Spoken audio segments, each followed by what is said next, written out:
Okay, so I think we can start. Yes, perfect.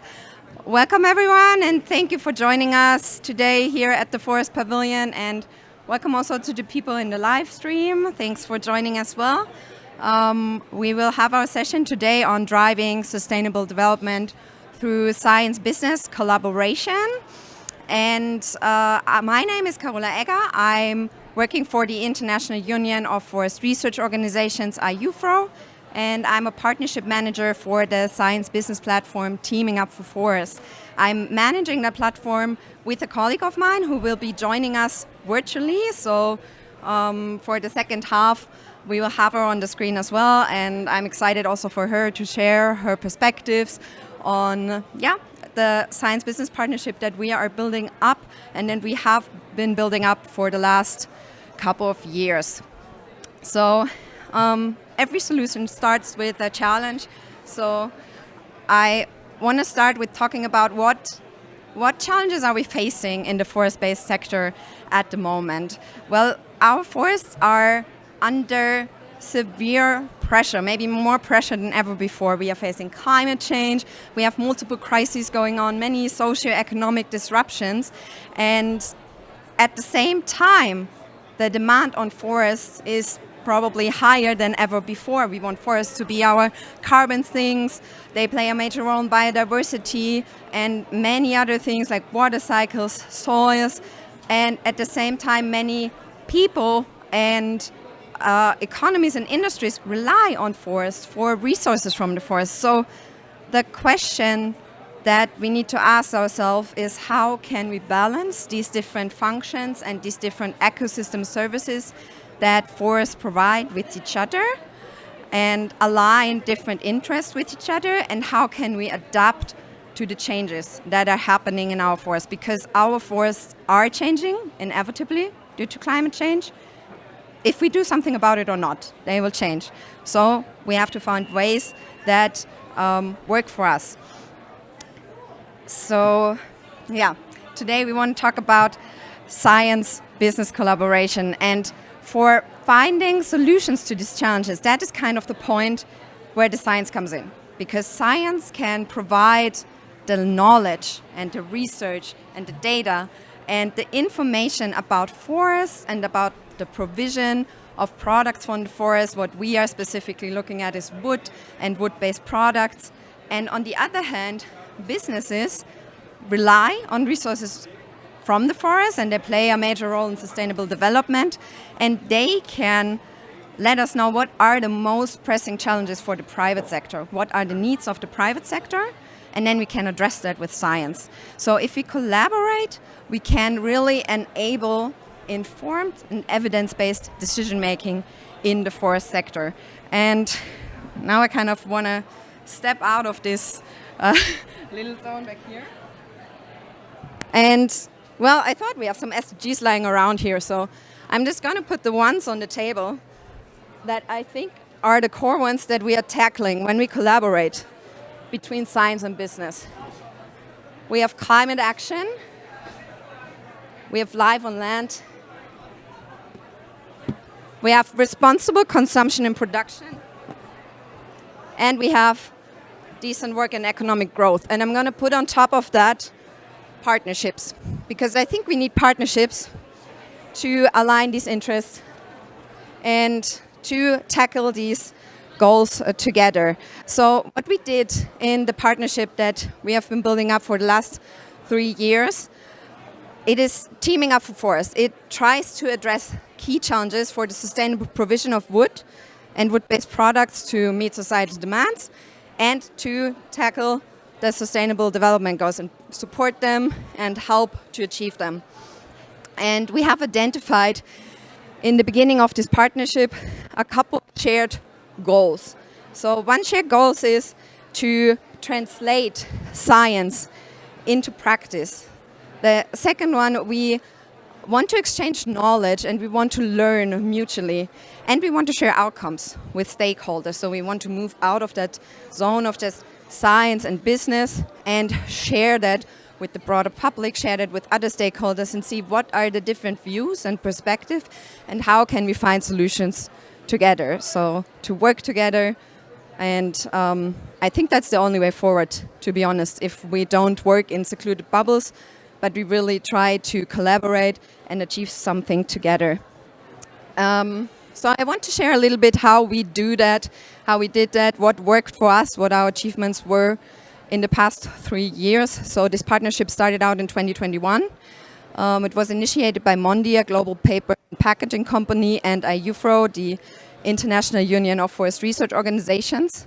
It's a global network of forest science cooperation.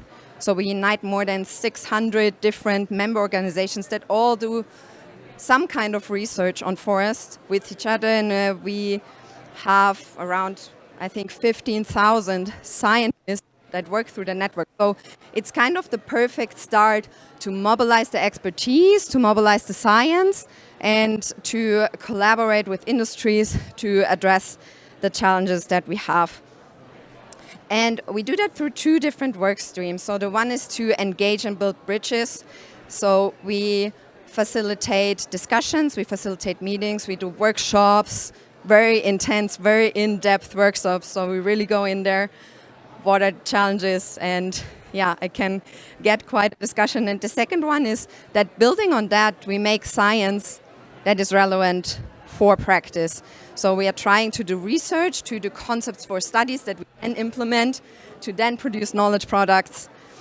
And usually we start out with a think tank meeting. So that is really going to the core of science and business. So that is really in the focus of this kind of think tank meetings. And then we move on to a broader stakeholder dialogue. So we involve stakeholders from management, from policy, from many other areas to, based on that first discussions, talk with us about these topics. And what we did in the past year, based on all the meetings that we previously had, we developed the concept for a study, and we did a study on Europe's wood supply in disruptive times. We produced a full report out of that. I have that here with me. I don't think it's going to be visible in the live stream, but the audience that is in person here, you can feel free to check that out later. And we also produced a business brief out of that and a fact sheet. So kind of to wrap up the messages in shorter documents that then can be digested by the target audience that we have. And with these knowledge products, we now engage in further discussions. We made a webinar series on Europe's wood supply in disruptive times, where we looked at different factors that impact wood supply. Here in specific in Europe, we are focusing here on a regional, on a certain region, but of course, globally, there can be so many more things done, definitely. And yeah, we hold webinars, we hold workshops, we engage through online networking, and all of that worked really, really well the last 3 years. And I think it was so enriching for everyone, because a lot of people that participate in our meetings told me, I heard perspectives that I never heard before in my life, because we always hear in the area, in the field that we are working in, but to move out of that, even for me as a manager, it was a major step to move out of the comfort zone of the science fair, let's say, and then to take that step and to really hear what are other perspectives, how can we kind of align that with each other, and that's what we are trying to do. And in the study, we tackle different factors. So we look at wood supply in a holistic way. We are trying to look at environmental factors, so climate change and forest management, but we are also looking at policies that are related to forests. We are looking at innovation, what new technologies, new forest-based products are out there, and we are looking at socioeconomic aspects like forest ownership, demographic developments, because all of that is important. But I think I want to stop here. There are a lot of measures for practice in the study based on the science, based on that we have, but I don't think I will have time to go into detail with that today. But now I hope we can get my colleague Maya on the screen. That would be perfect. I can already see her name. Yes, hello Maya. So nice that you're joining us here virtually. Hello Carola, nice to see you. I just need to put up my headphones so I can hear you better.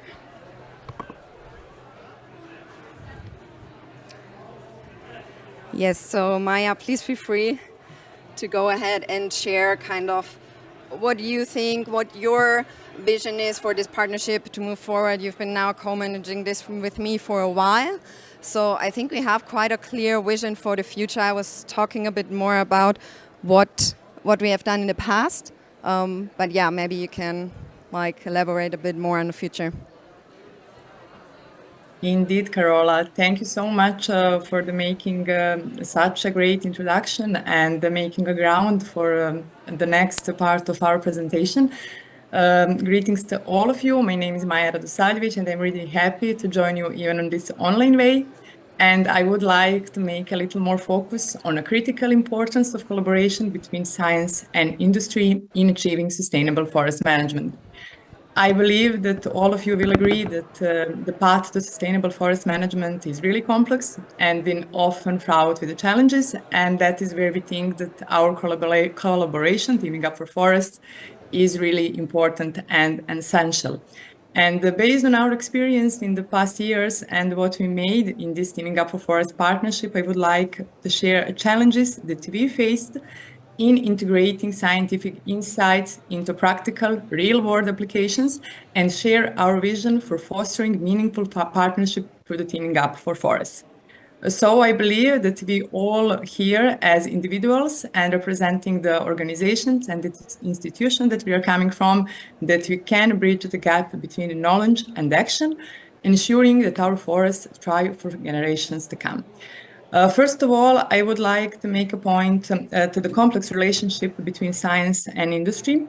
While we will agree that scientific research provides crucial knowledge for sustainable practices, implementing scientific insights and scientific knowledge can be quite challenging in the real life. So this is not just a relationship between science and industry. It is, for some way, the relationship between knowledge and action. So we are aware now, based on our knowledge and experience in the Teaming Up for Forest, that industries are often face significant barriers in implementing scientific knowledge. And one of them are related to the resource limitation, in the sense they have financial constraints, or do not have insufficient technological support, and this limitation can somehow hide their ability to adapt new practices based on scientific research. But also there is a logistical challenges and regulatory frameworks that we are also aware, and that also can restrict how businesses can implement new strategies. And this means that even with a good research, turning into action can be very difficult. So there is also the point that we understand that each industry and region have unique challenges and requirements, and there is no one-size-fits-all solution of some scientific recommendation, often fails to address specific in the sense of the local context. That is what we think that is really important in understanding this knowledge-action collaboration. But it is not just that. It is also bidirectional communication and effective communication between scientific community and industry. And I believe that is not something that we're talking so much about it, but we are aware of it. And we really need this ongoing dialogue to ensure that alignment with industry needs and scientific research should not be conducted in a vacuum. It must align with practical needs of industry to ensure that the insight generated are relevant and applicable. And also the industry challenges needs to inform scientific community that is also vital for industry to communicate their challenges to the scientists, because on that way, this kind of collaboration can lead to more targeted research efforts that provide the solution needed on the ground. So this is the main two challenges, paths that we somehow recognized in our cooperation, providing scientific knowledge and scientific support to the industry. And we really believe that by fostering this bidirectional communication, we can bridge the gap between theory and practice, improving the effectiveness of our collective efforts in sustainable forest management. I would like also to address the future vision for the Teaming Up for Forest partnership. This partnership started in the 2021 as collaboration between EUFRO and Amondi Group based in Austria. And we are really doing all together to make this collaboration working hard. Mondi is a global paper competent company, and we are actively working with them, and the EUFRO team conducted in the Teaming Up for Forest initiative. We are doing all together in the sense how to make the next plan of the partnership phase. So one of our key goals in the next phase is to broaden our partnership to include a diverse range of stakeholders. We believe that we need to hear different voices, from scientists to industry leaders, but also policymakers, and that is the only way that we can foster more comprehensive and effective collaboration. With the inclusion of different perspectives, we will improve the understanding of challenges and opportunities in sustainable forest management. What we plan in the next phase is to focus on the topics that we recognized in our work that are really important in the relation science business. And the urgency for addressing climate change has never been clearer, and we are all aware of that. But somehow our forest stands at the forefront of this challenge. And today I would like to highlight also how science and business can collaborate to improve forest management, ensuring also that these vital ecosystems can thrive in a changing climate. First of all, our topics are related to the adaptation of forest management practice to meet the realities of climate change. This means implementing adaptive management strategies that account for shifting climate conditions. By investing in scientific research, we can identify tree species that are resilient to these changes, and we can promote their planting, ensuring that our forests remain productive and sustainable. But there is also a biodiversity topic, and we also understand that managed forests can play a crucial role in the conservation. Sustainable practices can help maintain habitats for diverse species while meeting the demand for forest products. Collaboration between conservationists and industry is essential to develop strategies that protect ecological integrity and also promote biodiversity. Looking ahead, we face a growing demand for sustainable wood products, and this calls for a responsible approach to sourcing and supply chains. By engaging with local communities and utilizing technology, we can improve transparency and sustainability in supply chains and securing a reliable future supply of wood. But there is also a carbon sequestration topic that science can really provide a huge resource of knowledge. And we know that forests are significant carbon sinks, but we need to deepen our understanding of this process. Investment in research to quantify carbon sequestration across different forest management practices are vital, and this knowledge can guide us in optimizing carbon storage while maintaining healthy forests. One of the ongoing topics that is really active is debate between forest conservation and active management. And we understand from the scientific point of view that both strategies have their place, and it is not easy to find a balanced approach. So active management can improve resilience against climate impacts, while conservation efforts protect critical ecosystem. Some kind of the local context that needs to be considered is also really important. And as we strive for resilience, we must focus on forest-based value chains that can adapt to a change. And this requires cross-sector partnerships to ensure that our supply chains are robust against climate impacts and market fluctuation. So in the conclusion, the challenges of climate change are really significant, but there are also opportunities for collaboration between science and business.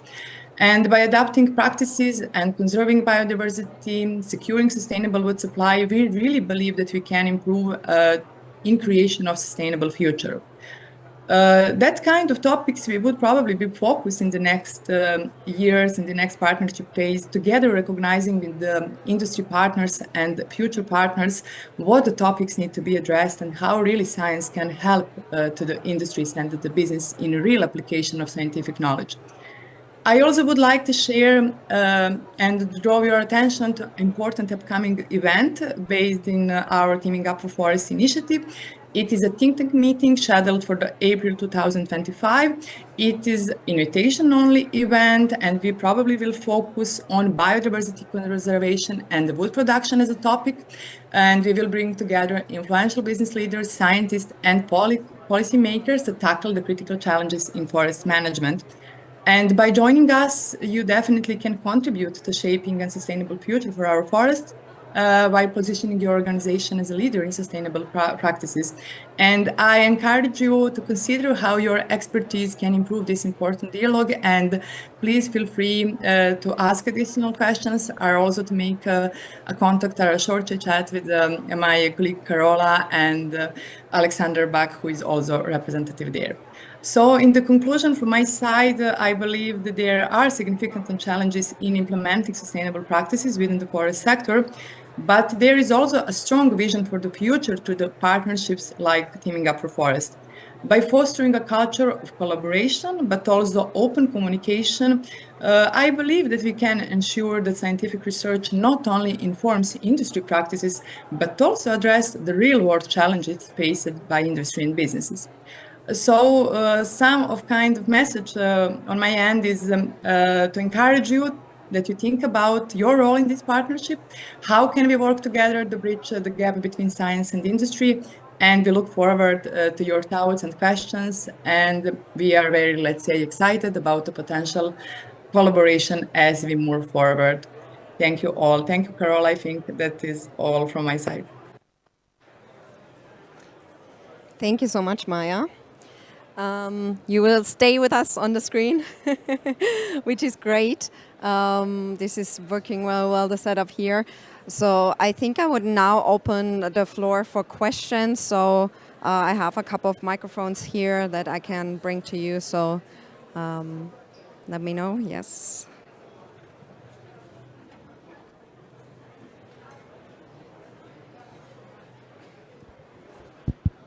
Hi, Jane Maloney from South Africa. I have a question. It's fantastic to hear about teaming up for forests, but I'd like you to give me a tangible, on-the-ground example of the benefit. Practical example.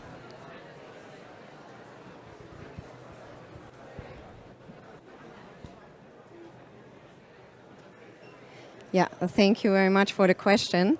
So what we are doing is we are mainly operating through dialogues. So we are having these meetings and these discussions, and from that we have specific outcomes. So for example, one of them is the study that we produced.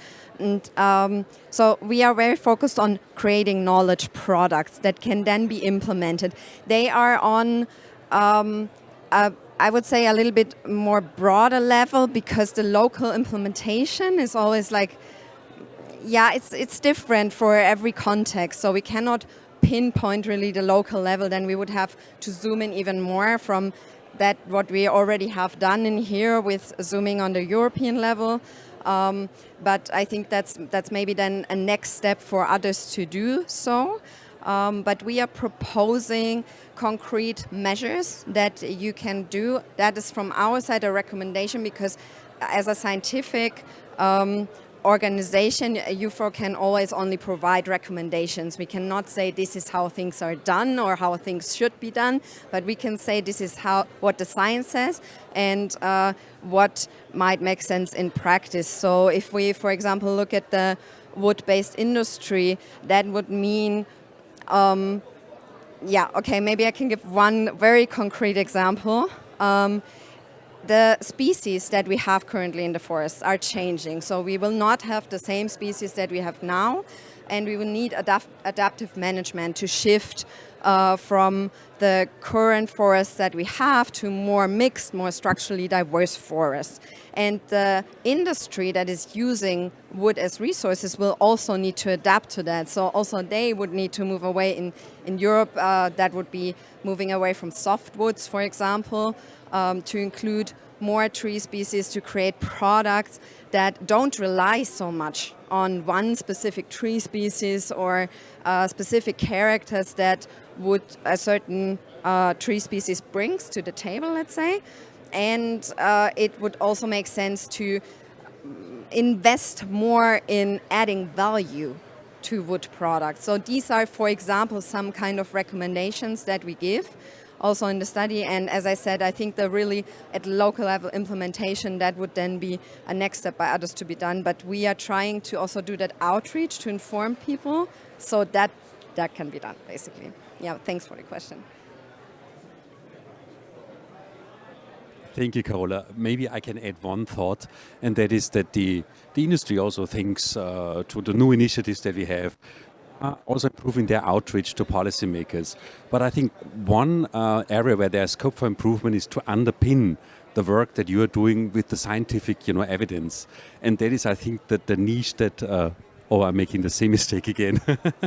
that is also one specific contribution that Teaming Up for Forests can make, in that it really provides the scientific evidence drawn from that global network of UFRO plus other scientists from other disciplines to underpin, not in a normative way, because the scientists will also tell you where you're wrong as a business community, but still, it will make the arguments more robust in underpinning it with the really solid scientific evidence. So that is a very concrete, I think, advantage of that partnership.